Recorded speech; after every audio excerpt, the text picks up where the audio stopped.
पिता के घर में रहने वाली स्त्री कौन सा पाप करती है और उसका फल किसे भोगना पड़ता है, उसके माता पिता को या पति को। दोस्तों, इस विषय में एक प्राचीन कथा का वर्णन पुराणों में किया गया है, जिसे इस ज्ञानवर्धक वीडियो में आपको सुनने को मिलेगा। नमस्कार दोस्तों, स्वागत है आपका अपने YouTube चैनल ज्ञान साधना टीवी पर। दोस्तों, अगर आप भगवान श्री राम को सच्चे दिल से मानते हो तो कमेंट में सच्ची श्रद्धा से जय श्री राम जरूर लिखें। दोस्तों, मैं भगवान श्री राम से प्रार्थना करता हूं कि हे प्रभु श्री राम, जो भी भक्त इस वीडियो को पूरा देखेगा और कमेंट में जय श्री राम लिखेगा, उनके घर परिवार को सुख शांति और संपत्ति से भर देना। पिता के घर में रहने वाली स्त्री कौन सा पाप करती है और उसका फल किसे भोगना पड़ता है, उसके माता पिता को या पति को। दोस्तों, आज हम आपको एक सच्ची कथा के माध्यम सुनाने वाले हैं।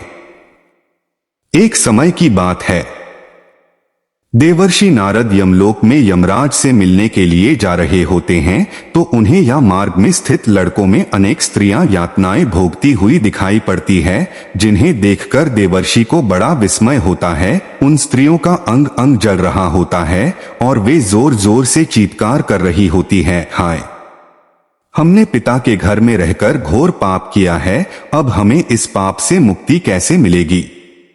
उनका करुण विलाप सुनकर नारद जी यमराज के पास चले जाते हैं। नारद जी को आता देखकर यमराज उनका स्वागत करते हुए कहते हैं कि देवर्षि, यमपुरी में आपका स्वागत है। आज किस प्रयोजन से आपका यमपुरी में आगमन हुआ है? अवश्य ही आप कोई महत्वपूर्ण समाचार लेकर आए होंगे। देवर्षि नारद कहते हैं, हे धर्मराज, आज मैं आपके दर्शन करने के लिए ही आ रहा था, किंतु मैंने यमपुरी के मार्ग में बड़ी ही विचित्र घटना देखी है, जिससे मेरे मन में शंका निर्माण हो गई है।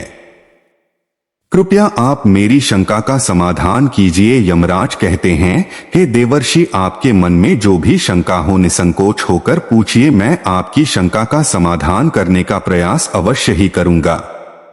फिर देवर्ष कहते हैं, हे धर्मराज, आज जब मैं आपके दर्शन करने के लिए आ रहा था तभी मैंने नरक में कष्ट भोग रहे कुछ स्त्रियों को देखा है, जो जोर जोर से विलाप कर रही थी कि उन्होंने पिता के घर में रहकर घोर पाप किया है। इसीलिए मैं आपके पास यही जानने के लिए आया हूं कि एक स्त्री पिता के घर में रहकर कौन सा पाप करती है और उस पाप का दंड को कैसे भोगना पड़ता है।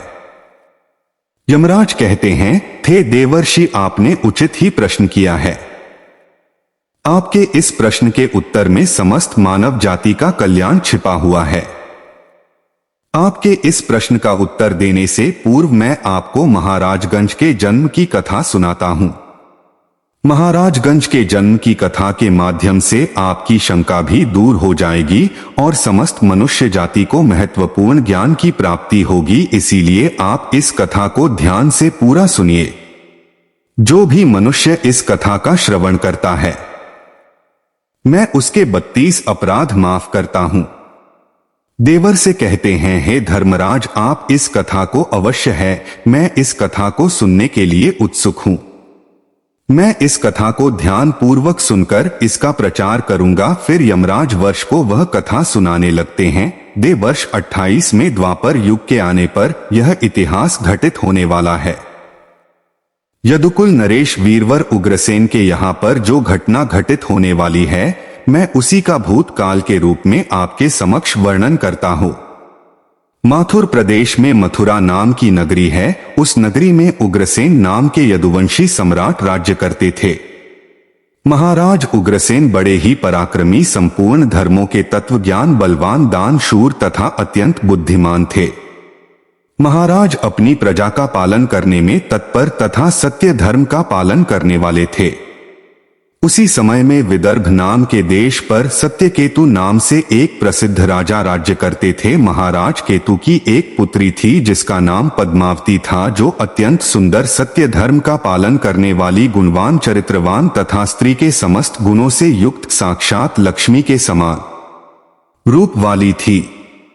महाराज सत्यकेतु ने जब अपनी पुत्री का विवाह करने का विचार किया और उनके लिए उचित वर खोजने लगे तो उन्हें उस समय पर महाराज उग्रसेन के समान दूसरा कोई दिखाई नहीं पड़ा। इसीलिए उन्होंने अपनी पुत्री का विवाह महाराज उग्रसेन से करा दिया। विवाह के बाद रानी पद्मावती ने महाराज उग्रसेन की बड़ी सेवा की। रानी पद्मावती के स्नेह और प्रेम से मथुरा नरेश उग्रसेन मुग्ध हो गए और वे पद्मावती को प्राणों से भी अधिक प्रेम करने लगे। वे रानी पद्मावती को साथ लिए बगैर भोजन भी नहीं करते थे। पद्मावती के मुख के दर्शन किए बगैर महाराज को चैन नहीं पड़ता था। महाराज रानी के साथ क्रीड़ा अभिलाष करने में ही समय बिताने लगे। महाराज पद्मावती से इतना प्रेम करने लगे थे कि उसके बिना उन्हें एक क्षण भी चैन नहीं पड़ता था। उन्हें पद्मावती की मधुर बातें अमृत के समान सुख प्रदान करती थी। पद्मावती की मुस्कान से ही महाराज मंत्रमुग्ध हो जाया करते थे। पद्मावती भी महाराज से बहुत अधिक प्रेम करने लगी थी। इस प्रकार से महाराज उग्रसेन और पद्मावती में परस्पर प्रेम बहुत अधिक बढ़ गया। फिर कुछ समय के पश्चात महारानी पद्मावती के पिता विदर्भ नरेश सत्यकेतु को अपनी पुत्री की बड़ी याद आने लगी। पद्मावती की माता भी अपनी पुत्री के दर्शन न होने के कारण अत्यंत दुखी थी। नाराज सत्यकेतु ने महाराज उग्रसेन के पास अपने दूत को भेजा। उस दूत ने मथुरा जाकर महाराज उग्रसेन से आदरपूर्वक कहा है, महाराज विदर्भ नरेश सत्यकेतु ने अपनी कुशल कहलाई है और आपका कुशल समाचार में पूछ रहे हैं। यदि आपको उनका स्नेह और सम्मान स्वीकार हो तो आप कृपया राजकुमारी पद्मावती को उनके यहाँ भेजने की व्यवस्था कीजिए। वे अपनी पुत्री को देखना चाहते हैं। उन्हें बड़े दिनों से अपनी पुत्री की याद आ रही है और उससे मिलने की उनके मन में बड़ी इच्छा है। महाराज उग्रसेन ने जब दूध के मुख से यह बात सुनी तो उन्होंने बड़े आदर के साथ महाराज सत्यकेतु की इच्छा का स्वागत किया और अपनी उदारता दिखाते हुए उन्होंने अपनी प्राण प्रिय पत्नी पद्मावती को अपने पिता के पास भेजने का निश्चय किया। महारानी पद्मावती अपने पति के निर्णय से अत्यंत प्रसन्न हुई और अपने पति से आज्ञा लेकर पिता से मिलने के लिए रथ में बैठकर चली गई। अपने पिता के घर पहुंचकर पद्मावती ने पिता को नमस्कार किया और उनके चरण स्पर्श किए। अपनी पुत्री को देखकर महाराज सत्यकेतु को और उनकी पत्नी को बड़ी प्रसन्नता हुई। फिर पद्मावती अपने पिता के घर में बड़ी ही प्रसन्नता के साथ रहने लगी। वहां पर वह अपनी सखियों से मिली और उनके साथ स्वच्छंद होकर विहार करने लगी। पहले की तरह ही भवन में घूमने लगी, नदी सरोवर के पास जाकर विचरण करने लगी। अपने पिता के घर आकर वह पुनः बालिका बन गई और उसके आचरण में भी बालिका की तरह संकोच का भाव न रहा और वह इधर उधर स्वतंत्र होकर घूमने लगी। फिर एक दिन की बात है, पद्मावती अपनी सखियों के साथ एक सुंदर पर्वत पर सैर करने के लिए चली गई। उस पर्वत की तराई में एक रमणीय वन दिखाई दिया जो सुंदर सुंदर वृक्षों से शोभा पा रहा था। उस वन में एक अत्यंत मनोहर स्वच्छ जल से भरा हुआ सर्वतोभद्र नाम का सरोवर था। उस सरोवर को देख कर पद्मावती अपनी सखियों को लेकर सरोवर के पास चली गई और उस सरोवर में अपनी सहेलियों के साथ हंसती गाती हुई जल क्रीड़ा करने लगी। अपनी सहेलियों के साथ खेलते कूदते हुए वह अपने पति परमेश्वर को भूल गई और मौज करने लगे। उसी समय कुबेर का एक सेवक गोप भील नाम का दैत्य दिव्य विमान पर बैठकर आकाश के मार्ग से कहीं पर जा रहा था। जब वह उस सरोवर के ऊपर से जा रहा था तो उस राक्षस की दृष्टि सुंदर रूप तथा बड़ी बड़ी आंखों वाली राजकुमारी पद्मावती पर पड़ी, जो हंसते खेलते हुए सरोवर में स्नान कर रही थी। उसे देखते ही वह दैत्य आकाश में ही रुक गया। उसे अपनी ज्ञान शक्ति से पता चला कि वह सुंदरी विदर्भ नरेश की पुत्री पद्मावती है, जो महाराज उग्रसेन की प्यारी पत्नी है। वह दैत्य गोप भी इस प्रकार से सोचने लगा, हाँ, ये पद्मावती कितनी सुंदर है, इसका रूप कितना मनोहर है, किंतु यह पतिव्रता होने के कारण आत्मबल से सुरक्षित है। पर पुरुष के लिए इस सुंदरी को पाना असंभव है। महाराज उग्रसेन बड़ा ही मूर्ख है। जो उसने अपनी इतनी सुंदर मनोहर रूप वाली पत्नी को मायके में भेज दिया, यह सुंदरी देवताओं के लिए भी दुर्लभ है। इस समय कामदेव मुझे बहुत पीड़ा दे रहे हैं। मैं कैसे इस सुंदरी के निकट जाऊंगा और इसका उपभोग करो, इसके साथ भोग विलास करने की मेरे मन में बड़ी इच्छा हो रही है।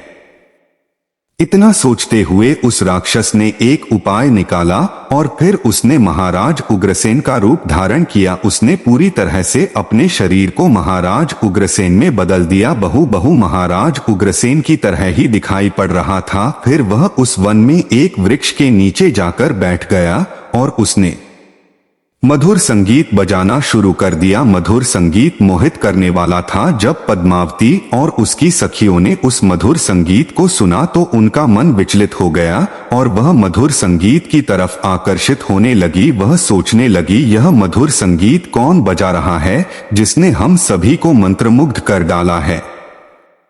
पद्मावती के मन में उस संगीत बजाने वाले को देखने की इच्छा हो गई। हाँ, उस संगीत का पीछा करते हुए अपनी सखियों के साथ जाने लगी तो उसने देखा कि एक वृक्ष के नीचे कोई पुरुष बैठा है जो महाराज उग्रसेन की तरह दिखाई पड़ रहा था। वास्तव में वह दुष्ट राक्षस गोप भील था जो महाराज का रूप धारण करके बैठा हुआ था। महाराज उग्रसेन को वहां पर बैठा हुआ देखकर पद्मावती सोचने लगी, मेरे धर्मपरायण पति अपना राज्य छोड़कर इतनी दूर कब और कैसे चले आ गए।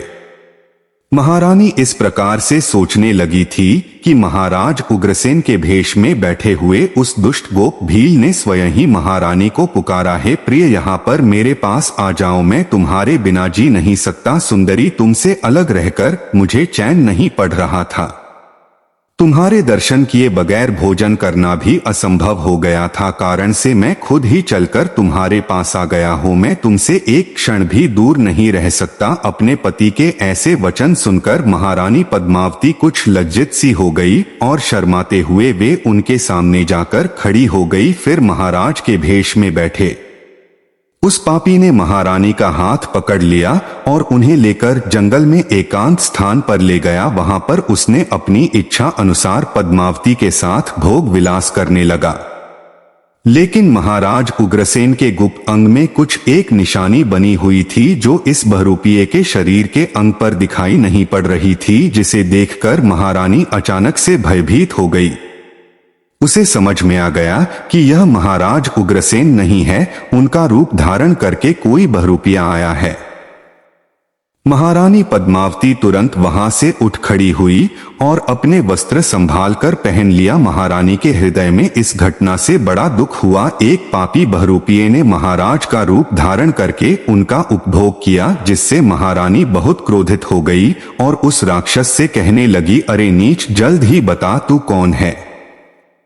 तूने महाराज का रूप धारण करके मेरा उपभोग करके घोर पाप किया है, तो महापापी और निर्दयी है। इतना कहकर महारानी की आंखें भर आई और वह रोते हुए उस पापी को शाप देने लगी, है दृष्ट दुरात्मा, तूने मेरे पति का रूप धारण करके मेरे साथ छल किया है, मेरे इस पवित्र शरीर को मलिन कर दिया है, मेरे उत्तम पतिव्रता व्रत को नष्ट कर डाला है। अब यहीं पर तू मेरा प्रभाव देखने में तुझे अत्यंत कठोर शब्दों की रानी पद्मावती की बात सुनकर वह राक्षस गोप भी अपने असली रूप में आ गया और कहने लगा, हे दुष्टा पतिव्रता स्त्री से तो समस्त राक्षस और दानव दूर भागते हैं, मैं तो जन्म और कर्म से राक्षसी हो। इसीलिए मुझे श्राप देने से पूर्व तुम मेरे दोस्त का विचार करो। तुम मुझे कौन से अपराध के लिए श्राप दे रही हो, तुम मेरे दोस्त का विचार करो। तुम मुझे कौन से अपराध के लिए श्राप दे रही हो, मेरे राक्षसी स्वभाव के कारण ही मैंने ऐसा कृत्य किया है। पद्मावती कहने लगी, है पापी राक्षस में साध्वी और पतिव्रता नारी हूं, मेरे मन में मेरे पति का ही बात है। मैं अपने पति की ही कामना करती हूं। मैं सदा उन्हीं के लिए व्रत एवं तपस्या करते होने अपने धर्म मार्ग पर चल रही थी, किंतु तुमने माया रचकर मेरे साथ अन्याय किया है, मेरा पतिव्रता धर्म नष्ट कर डाला है। इसीलिए है दोस्त, मैं तुझे भस्म कर डालूंगी। फिर वह राक्षस गोप भील कहने लगा, है राजकुमारी, यदि तुम उचित समझो तो मेरी बात सुनो, मैं धर्म की बात कह रहा हूं। जो स्त्री प्रतिदिन मन, वाणी और क्रिया द्वारा अपने पति की सेवा करती है, पति के संतुष्ट होने पर ही स्वयं संतुष्ट होती है। पति के गुस्सा होने पर भी उसका त्याग नहीं करती, उसके दोस्त का विचार नहीं करते, अपने पति के हर काम में उसका साथ देती है। पति के अलावा कभी किसी पुरुष का विचार तक नहीं करती, वह स्त्री पतिव्रता कही गई है। यदि कोई स्त्री खुद का कल्याण चाहती है तो वह अपने पति का भी त्याग नहीं करती, पति चाहे रोगी हो, कौड़ी हो, बूढ़ा हो, अंगहीन हो अथवा पापी हो, पतिव्रता स्त्री कभी अपने पति का परित्याग नहीं करती है। जो स्त्री अपने पति को छोड़कर अपना मन दूसरे कार्यों में लगाती है, पति को भूलकर खुद मौजूद आती है, स्वेच्छाचारी नहीं बनकर पति को छोड़कर अकेले ही इधर उधर घूमने लगती है, उसे संसार में व्यभिचारिणी कहा गया है। जो स्त्री पति की अनुपस्थिति में श्रृंगार करती है, सज धज कर इधर उधर घूमती है, विहार करते रहती है, दूसरे पुरुषों के सामने नाच गाना करती है, उसे कुललता कहा जाता है। ही राजकुमारी, तुम बताओ, अपने पति को छोड़कर तो इस वन में किस लिए आई है? पति की सेवा करना छोड़कर तो सज धज कर श्रृंगार करके इस वन में क्यों भटक रही हो? तुझे शर्म नहीं आती? और फिर तू किस मुंह से कह रही है कि तू पतिव्रता है? कम से तो तू पतिव्रता दिखाई नहीं पड़ती हो। तुम पति के बिना निर्भय होकर इस पर्वत में और वन में मतवाली होकर घूम रही हो, इसीलिए तुम पापिनी हो। मैंने तुझे सही राह पर लाने के लिए ही तेरा उपभोग करके तुझे दंड दिया है, अब तो इसके बाद कभी ऐसी धृष्टता नहीं करेगी, इसीलिए तो मुझे बताओ, तो पति को छोड़कर किसी लिए यहाँ पर आई हो? या श्रृंगार या आभूषण, यह मनोहर सुंदर सुंदर वस्त्र धारण करके किसके लिए घूम रही हो? तुम्हारा पति तो दूर विदेश में रहता है, तो किसके लिए इतना सज कर घूम रही हो? के पाप नहीं? अब बोलो ना, किस लिए और किसके लिए यह सब किया? कहा है तुम्हारा पति? उग्रता धर्म दिखाओ तो मुझे व्यभिचारिणी स्त्री के समान बर्ताव करने वाली नारी, तुम इस समय अपने पति से 400 कोस दूर हो। कहा है तुम्हारे अंदर पति को देवता मानने का भाव? अरे दुष्ट कहीं, कि तुझे शर्म भी नहीं आती? खुद कैसे बर्ताव पर तुझे घृणा भी नहीं होती, तो क्या मेरे सामने बोल आएगी? तो खुद पाप करके यहाँ पर घूम रही है, सुंदर वस्त्र आभूषण पहनकर पर आए पुरुषों को आकर्षित कर रही हो और मुझे बता रही है कि तू पतिव्रता है। उस गोप भील के ऐसे वचन सुनकर पद्मावती बोलने लगी है, नीच राक्षस सुन, मेरे पिता ने मुझे अपने पति के घर से बुलाया है, इसीलिए मैं आई हूँ। इसमें पाप कहाँ है? ना मैं काम, लोग तथा मोह के वश में पति को छोड़कर नहीं आई है। इस वन में भी मैं सदैव अपने पति का ही चिंतन करते रहती हो, लेकिन ही पापी, तूने मेरे पति का रूप धारण करके मुझे धोखा दिया है। एक पतिव्रता स्त्री का पतिव्रता धर्म भंग करने वाले को घोर में डाला जाता है, उसे बाद में सूअर के जन्म में डाल दिया जाता है। क्या तुझे इतना भी नहीं पता? तू नहीं जानता मैं अपने पति से बहुत प्रेम करती हूँ। मैंने कभी अपने पति का अपमान नहीं किया, सदैव उनकी सेवा की है। मैंने कभी अपने पति की आज्ञा का उल्लंघन नहीं किया, तो फिर क्यों तूने एक पतिव्रता स्त्री को दूषित करने का दुस्साहस किया है? अरे दुष्ट राक्षस, देवता भी पतिव्रता स्त्री से भयभीत रहते हैं। पतिव्रता स्त्री के शाप से तो सू की अग्नि भी ठंडी पड़ जाती है, सरोवर सूख जाते हैं, वृक्ष फलहीन हो जाते हैं। पतिव्रता स्त्री के बिना यह संसार नष्ट हो जाएगा। फिर गोप भील राक्षस ने कहा, पद्मावती, अब मेरी बात सुन, अंधे मनुष्य को कुछ भी दिखाई नहीं देता है। इस समय पर तुम धर्म रूपी नेत्रों से हीन हो गई थी, इसीलिए तुम अपने पति को पहचान नहीं पाई। जिस समय पर तुम्हारे मन में अपने पति का घर छोड़कर पिता के घर पर आने की इच्छा हुई, उसी समय तुम अपने मन से पति की भावना छोड़कर उनके ध्यान से मुक्त हो गई। पतिव्रता स्त्री निरंतर केवल पति का ही चिंतन करती है। जब तुम्हारे अंदर पति से दूर होने की भावना जाग गई, उसी समय तुम्हारे हृदय की आंखें फूट गई। फिर तुम मुझे कैसे पहचान पाती? तो मगर सच्ची पतिव्रता होती तो मुझे देखते ही पहचान लेती। पतिव्रता स्त्री के मन में केवल उसका पति ही होता है, वह अपने पति की सुगंध से उसे दूर से ही पहचान लेती है। लेकिन तुम अपने पिता के घर पर आकर अपने पति को भूल चुकी थी, इसीलिए तुमने मुझे पहचाना नहीं और अपना पति समझकर मेरे साथ चलिए आ गई। गोप भील के इस प्रकार के निष्ठुर वचन सुनकर रानी पद्मावती को अपनी भूल का पता चल गया और उसके हृदय में बड़ा दुख हुआ, पश्चाताप करने लगी। फिर गोप भील ने कहा, यह अशुभ है, मैंने तुम्हारा उपभोग किया है, जिससे तीनों लोगों को कष्ट पहुंचाने वाला पुत्र उत्पन्न होगा, यही तुम्हारे इस पाप का दंड है। इतना कहकर वह राक्षस गोप भील वहां से चला गया। गोप भी बड़ा ही दोस्त और पापी था। उसके माया जाल में फंसकर एक पवित्र नारी का पतिव्रता धर्म नष्ट हो चुका था। उसके चले जाने के बाद रानी पद्मावती अत्यंत दुखी होकर रोने लगी। उसके रोने की आवाज सुनकर उसकी सखी दौड़कर उस स्थान पर चली आ गई और पूछने लगी, राजकुमारी रोती क्यों हो, क्या हुआ? महाराज उग्रसेन यहाँ पर चले गए। फिर महारानी पद्मावती ने अत्यंत दुख से रोते हुए अपनी सखियों को सारी हकीकत बता दें कि किस प्रकार से राक्षस गोप भील ने महाराज उग्रसेन का रूप धारण करके उनके साथ छल किया। फिर सखिया पद्मावती को उसके पिता के घर पर ले गई। वहां जाकर रानी पद्मावती शोक और दुख से थर थर कांपते हुए सखियों ने रानी की माता को सारी बात बता दें। यह बात सुनते ही पद्मावती की माता ने महाराज सत्यकेतु के पास जाकर सारा वृतांत सुना दिया, जिससे महाराज सत्यकेतु को बड़ा दुख हुआ। उन्होंने तुरंत ही अपनी पुत्री को कुछ दूतों के साथ उसके पति के घर पर भेज दिया। उधर महाराज उग्रसेन अपनी पत्नी पद्मावती को आया हुआ देखकर बहुत प्रसन्न हुए। वे बार बार पद्मावती से कहने लगे, हे प्रिय, तुम्हारे बिना मेरा जीवन दुष्कर हो गया था। तुम और कुछ दिन न आती तो मेरे प्राण ही चले जाते। इतना कहते ही रानी पद्मावती महाराज के गले में पड़कर फूट फूट कर रोने लगी। राजा उग्रसेन कहने लगे, हे सुंदरी, क्या हुआ, क्यों रो रही हो? मुझे बताओ, तुम्हारे दुख का क्या कारण है?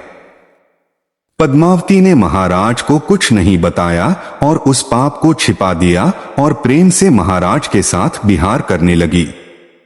फिर महारानी का भयंकर गर्भ धीरे धीरे बढ़ने लगा। केवल महारानी ही जानती थी कि उसके गर्भ में किसका बच्चा पल रहा है। यह बात उसने कभी महाराज को नहीं बताई। अपने उदर में पल रहे उस राक्षस के बालक के विषय में सोचकर रानी को दिन रात चिंता सताने लगी थी। वह गर्भ 10 वर्ष तक बढ़ता गया और उसके बाद महाभयंकर कंस का जन्म हुआ। वहीं कंस से जब बड़ा हुआ तो उसने तीनों लोकों के निवासियों को कष्ट पहुंचाना शुरू किया और फिर अंत में भगवान श्री कृष्ण के हाथों से उसकी मृत्यु हो गई और उसे मोक्ष प्राप्त हुआ। यमराज कहते हैं, हे देवर्षि, भविष्य में घटित होने वाली इस घटना को मैंने आपको भूतकाल के रूप में सुना दी। इस प्रकार से पिता के घर में जो कन्या निवास करती है वह बिगड़ जाती है। अतः कन्या का विवाह के बाद पिता के घर में अधिक समय तक नहीं रहना चाहिए। पुत्री अपने पिता के घर में रहकर जो पाप करती है उसका फल माता पिता को भोगना पड़ता है। इसीलिए किसी भी पिता को अपनी पुत्री के विवाह के बाद उसे अपने घर में नहीं रखना चाहिए। जिस पुरुष के साथ उसका विवाह किया गया है उसी के घर में स्त्री का पालन पोषण होना चाहिए। वहां रहकर जब वह भक्तिपूर्वक अपने पति की सेवा करती है उसे दोनों को उनकी कीर्ति बढ़ती है। पिता के घर में आने पर वह फिर से अपने पुराने दिनों को याद करती है और पति को भूल जाती है। ऐसे में उसके द्वारा अनजाने में ही भयंकर पाप हो सकता है। विवाह के बाद स्त्री की रक्षा केवल उसका पति ही कर सकता है। पति से दूर रहने वाली स्त्री के मन में कभी भी पाप उत्पन्न हो सकता है। वह मोहवश पराये पुरुष के चंगुल में फंस सकती है। इसीलिए उचित यही है कि उसे उसके पति से दूर न किया जाए। यदि वह स्त्री ससुराल में रहकर पाप करती है तो उसका फल उसके पति को भोगना पड़ता है। पुत्री के उत्तम गुणों से ही पिता की कीर्ति बढ़ती है। इसीलिए पुत्री का स्थान उसके पति के घर पर ही होता है। दामाद के साथ भी कन्या को अपने घर में नहीं रखना चाहिए। तो दोस्तों, इस प्रकार से धर्मराज ने देवर्षि नारद को रानी पद्मावती की कथा सुनाकर संसार को उत्तम संदेश दिया है। दोस्तों, आपको यह कथा कैसी लगी कमेंट करके अवश्य बताएं।